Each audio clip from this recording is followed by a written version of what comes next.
எனக்கு அன்பான தேவ ஜனமே, இந்த அதிகாலையிலே அமர்ந்து இந்த வார்த்தையை கேட்டுக்கொண்டிருக்கிற என் அருமையான தெய்வ பிள்ளையே, ஒருவேளை உன் நாட்களில் உன் நடையின் பலன் குறைந்து போகலாம்.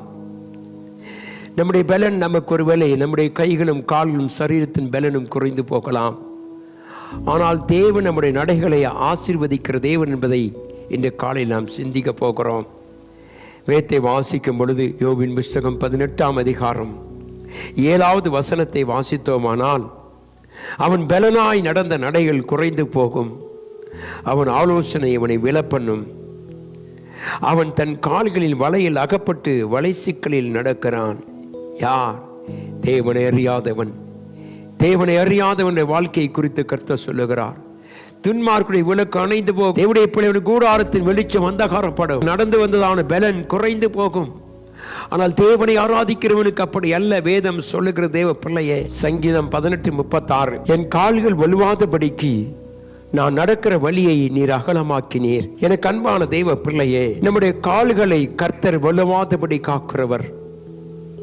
துன்மார்க்கு நடைகள் பலன் குறைந்து போகும். தேவனை அறியாதவனுடைய வாழ்க்கையில் தடுமாற்றங்கள் இருக்கும். ஆனால் சங்கீதக்காரன் சொல்லுகிறான், கர்த்தாவே, என் கால்கள் வலுவாதபடிக்கு நான் நடக்கிற வழியை நீர் அகலமாக்கினீர். எனக்கு அன்பான தெய்வ ஜனமே, கர்த்தரை நம்பி இருக்கிற உன் வாழ்க்கையில நடைகளை கர்த்தர் அகலமாக்கி, உன்னை விரிவாக்கி, உன்னை ஆசீர்வதித்து, உன் எல்லைகளை மகிமைப்படுத்துகிற தேவனாகிய கர்த்தர் இந்த காலை வேளை சொல்லுவோம், ஆண்டவரே, கர்த்தாவே, நாங்கள் எங்களுடைய பலன் குறைந்து போகும் பொழுது நீர் எங்கள் மத்தியிலே இறங்கி வந்து கர்த்தாவே எங்கள் கால்களை வலுவாதபடி காக்கிறதுக்காக உமக்கு நன்றி சொல்லுவோம். இந்த கால வேளையில கர்த்தாவே, நம்முடைய வாழ்க்கையில தடுமாற்றங்கள் வரும் பொழுது நாம் சோர்ந்து போக வேண்டாம். தேவனாய கர்த்தர் நம்மை நடத்த அவர் வல்லவராக இருக்கிறார். அல்லேலூயா. ஆகவேதான் தேவனுடைய பிள்ளை தைரியமாய் சொல்ல வேண்டும், கர்த்தாவே, எங்கள் நடைகளை நீர் காத்துக் கொள்ளுகிறேன், நீர் எங்களை நடத்துகிற தேவனாக இருக்கிறேன். அன்றைய கர்த்தாவே, உம்முடைய கண்ணை எங்கள் மேல் வைத்து எங்களுக்கு ஆலோசனை சொல்லுகிறவர். ஒவ்வொரு நாளும் நடைகளை நீர் பாதுகாத்து நடத்துகிறதுக்காய் உமக்கு நன்றி என்று சொல்லுவோம். தேவ பிள்ளையே, நீதிமொழியின் புஸ்தகம் 4ஆம் அதிகாரம் 12ஆம் வசனத்தை வாசிக்கும் பொழுது, நீ அவைகளில் நடக்கும் போது உன் நடைகளுக்கு இடுக்கண் உண்டாவதில்லை, நீ அவைகள் ஓடினாலும் இடர மாட்டாய்.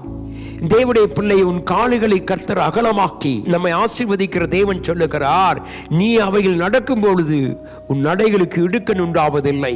அல்லேலூயா. எத்தனை பெரிய ஒரு ஆசீர்வாதம்!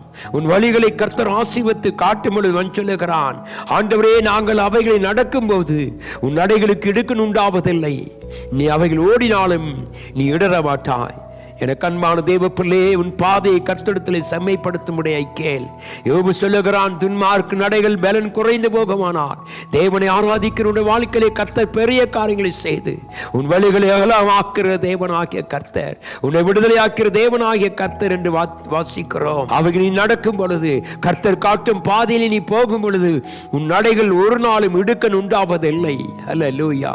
ஏனென்றால் அவன் நடத்துகிற தேவன், வானத்துக்கு பூமிக்கும் சகல அதிகாரம் படைத்த ஆண்டவர் உன்னை நடத்துகிறார் என்று சொன்னால் அதில் இக்கட்டுகள் இருப்பதில்லை, போராட்டம் இருப்பதில்லை. ஏனென்றால் அவர் உனக்கு முன்னாக போய் உன் கோல்நாள் வழிகளை ஏறாக்குகிறவராக இருக்கிறார்.